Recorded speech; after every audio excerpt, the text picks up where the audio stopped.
ఇప్పుడు కేవలం 7,999 up to 10 kgs వరకు బరువు తగ్గి అధిక బరువు నుంచి వచ్చే ప్రధాన సమస్యలను దూరం చేసుకోండి. ఉస్తాద్ భగత్ సింగ్ రిలీజ్ కాకుండానే పవన్ మరొక మూవీ మొదలు పెట్టేస్తున్నాడు. పొలిటికల్ గా ఎంత బిజీగా ఉన్నా సినిమాలు మాత్రం వదిలిపెట్టడం లేదు. ఎలక్షన్స్ కు ముందే ఇచ్చిన ప్రామిస్ ని నిలబెట్టడానికి డేట్స్ ఇచ్చేశాడు. Pawan Surender Reddy combination movie sets పైకి వచ్చేది ఎప్పుడు చూద్దాం.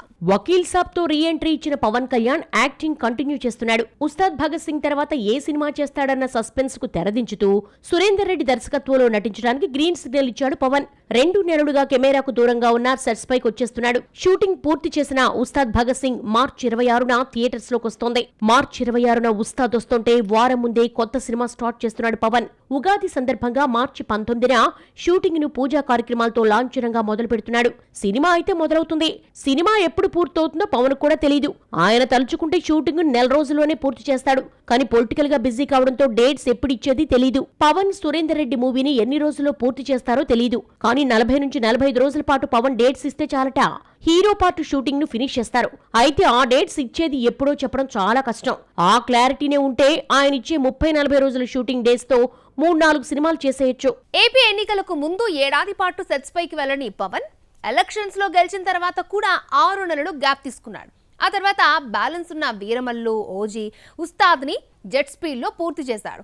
ఈ 3 సినిమాలతో పాటే కమిటీన సురేందర్ రెడ్డి ప్రాజెక్ట్ ని పూర్తి చేయాల్సిందే. బయటకు ఈ 3 సినిమాలే కనిపించని ఆ 4వ సింహం త్వరలో ముందుకొస్తోంది. ఉస్తాద్ భగత్ సింగ్ సమ్మర్ కు రిలీజ్ అయితే సురేందర్ రెడ్డి మూవీని దసరాకు లేదంటే డిసెంబర్ లో రిలీజ్ చేస్తారని తెలిసిందే.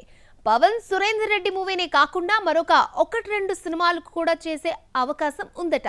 ఏజెంట్ రిలీజ్ అయ్యి 2 ఏళ్లు దాటినా సురేందర్ రెడ్డి మరో మూవీ చేయలేదు. పవన్ తో సినిమాను అందరూ మర్చిపోయారు. ఎంతో మంది హీరోలకు కథలు చెప్పినా ఏది వర్కౌట్ కాలేదు. చివరకు పవన్ నుంచే గ్రీన్ సిగ్నల్ వచ్చింది. ఈ క్రేజీ ప్రాజెక్టుకు సురేందర్ రెడ్డి ఆస్థాన రచయిత వక్కంతం వంశీ కథ అందించాడు. రీ ఎంట్రీ తర్వాత మాటల మాంత్రికుడే పవన్ కెరీర్ ను సెట్ చేస్తున్నాడు. ఆయన సూచనల ప్రకారమే వకీల్ సాబ్, భీమ్లా నాయక్, బ్రో వంటి రీమేక్ మూవీస్ లో నటించాడు పవన్. ఓజీ సినిమా సెట్ చేసింది కూడా పవనే. సురేందర్ రెడ్డి మూవీ తర్వాత Pawan close friend Trivikram direction లో చేస్తాడా లేదంటే గురూజీ పవన్ కోసం ఏ డైరెక్టర్ ను సెట్ చేస్తాడో చూడాలి మరి.